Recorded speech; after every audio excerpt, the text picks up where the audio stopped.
दोस्तों आप देख रहे हैं बॉलीवुड दिन भर का एपिसोड नंबर 3। दोस्तों आप तो जानते ही हैं कि फिल्म आदि पुरुष का टीजर रिलीज हुआ था। इस फिल्म की रिलीज डेट भी अनाउंस हो गई थी।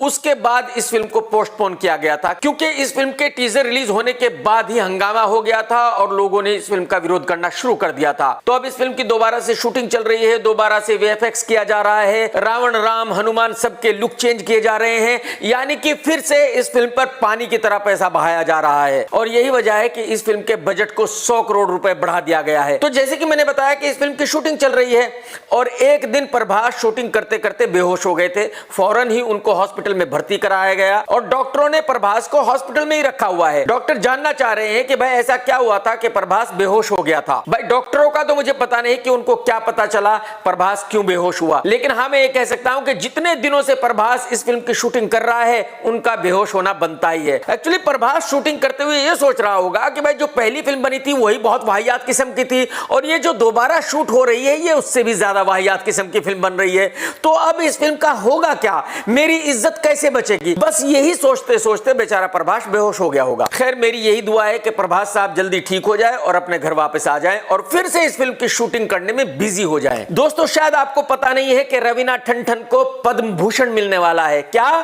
पद्म भूषण? क्या कोई मुझे बता सकता है कि रवीना टंडन ने इस देश के लिए ऐसा क्या किया है, कौन सा तीर मारा है जिसकी वजह से रवीना टंडन को पद्म भूषण दिया जा रहा है। और आपको पता है कि पिछले साल करण जौहर को पद्मश्री दिया गया था। वो करण जौहर जो 24 आवर सेक्स के बारे में बातें करता है, आगे से पीछे से लेने देने के बारे में बात करता है, जिसके दिमाग में सेक्स के अलावा और कुछ भी नहीं होता, उस डबल ढोलकी को पद्मश्री दिया गया था। और दूसरा पद्मश्री मिला था एकता कपूर को। वही एकता कपूर जो ओल्ड बालाजी पर गंदी बात सीजन 1, सीजन 2, सीजन 3 बनाती है और दिखाती है। इससे आप अंदाजा लगा सकते हैं कि देश में पद्मश्री और पद्म भूषण की क्या वैल्यू रह गई है। मतलब पद्मश्री और पद्म भूषण जैसे अवार्ड का मजाक बनाकर रख दिया गया है। ये तो मैं और आप सभी जानते हैं कि film Pathaan super duper hit हो चुकी है, लेकिन कुछ समोसा क्रिटिक्स ऐसे हैं जो फुल टाइम चाटने में लगे हुए हैं।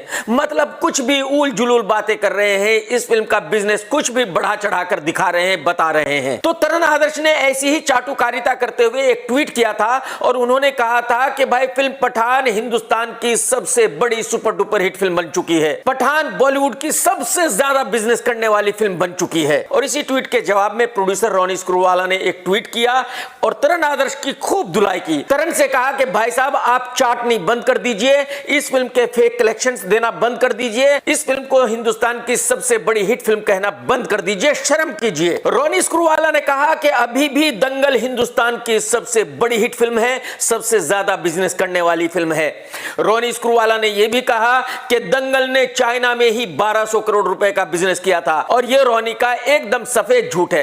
एक्चुअली चाइना में जब कोई फिल्म रिलीज होती है तो प्रोड्यूसर को शेयर मिलता है सिर्फ 10%। तो अगर हम रोनी स्क्रूवाला की यह बात मान भी ले कि दंगल ने चाइना में 1000 करोड़ रुपए का बिजनेस किया था या 1200 करोड़ का बिजनेस किया था, तब भी रोनी स्क्रूवाला प्रोड्यूसर को उसका शेयर सिर्फ और सिर्फ 100 करोड़ रुपए ही आया होगा। तो तरण आदर्श तो चाटुकारिता करते हुए झूठ बोल ही रहा था, रोनी स्क्रूवाला भी झूठ बोल रहा था अपनी फिल्म की वाहवाही करने के लिए। कहने का मकसद सिर्फ इतना सा है कि भाई बॉलीवुड में सभी लोग जानते हैं कि किस फिल्म ने कितना बिजनेस किया है, कितना फेक बिजनेस दिखाया जा रहा है, तो फिर फेक बिजनेस दिखाते ही क्यों हो, मक्कारी करते ही क्यों हो और फिर आपस में लड़ते ही क्यों हो। दोस्तों मुझे पता नहीं आप में से कितने लोग जानते हैं मालेगांव फिल्म इंडस्ट्री के बारे में।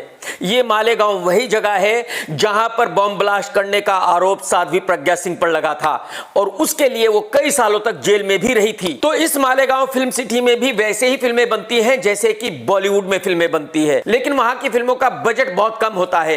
एक फिल्म 20 से 30 लाख रुपए में बन जाती है। मालेगांव में 5 सिंगल स्क्रीन थिएटर्स हैं। भाई साहब उन सिनेमाघरों में वही फिल्में रिलीज होती है जो मालेगांव में बनती है। बॉलीवुड की फिल्मों को वहां शो ही नहीं मिलता, इंग्लिश फिल्मों को वहां शो ही नहीं मिलता, मराठी फिल्मों को वहां शो ही नहीं मिलता। मालेगांव की फिल्मों के नाम भी गजब किस्म के होते हैं। मालेगांव का डाकू, मालेगांव का इंस्पेक्टर, मालेगांव का सिंघम, मालेगांव का गब्बर, मालेगांव का आशिक, मालेगांव का भगौड़ा, मालेगांव का नरसिम्हा राव। कहने का मतलब यह है कि फिल्म के नाम में मालेगांव जरूर होता है। मालेगांव में एक फिल्म को एडिट करने का खर्चा आता है तकरीबन 10,000 रुपए, जबकि बॉलीवुड में किसी फिल्म को एडिट करने वाले एडिटर्स एक दिन में 10,000 की चाय पी जाते हैं। अच्छा मालेगांव की फिल्मों के प्रोड्यूसर भी बहुत अजीबोगरीब होते हैं।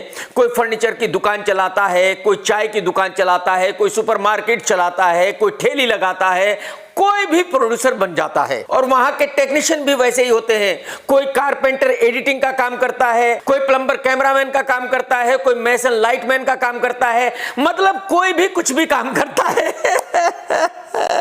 अच्छा, जो मालेगांव फिल्मों के सुपरस्टार्स हैं वो भी बहुत ही कमाल के लोग हैं।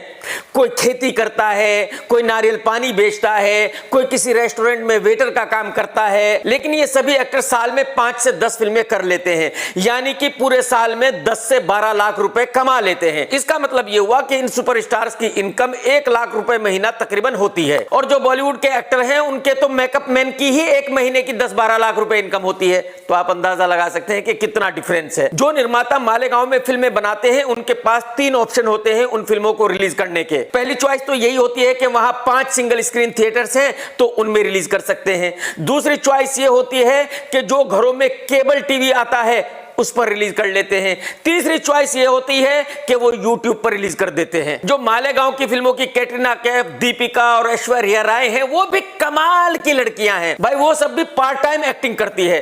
कोई किसी ऑफिस में काम करती है, कोई वेटरेस है, कोई कहीं चाय की दुकान चलाती है, लेकिन साथ ही फिल्मों में भी काम करती है। मतलब ये कमाल की इंडस्ट्री है और यहां खूब धड़ल्ले से फिल्में बन रही है। तो आप लोग भी मालेगांव जरूर जाएं और इस इंडस्ट्री को जाकर जरूर देखें। कम से कम एक दिन के लिए तो देख ही लो यार। टेक केयर दोस्तों, जय हिंद, वंदे मातरम।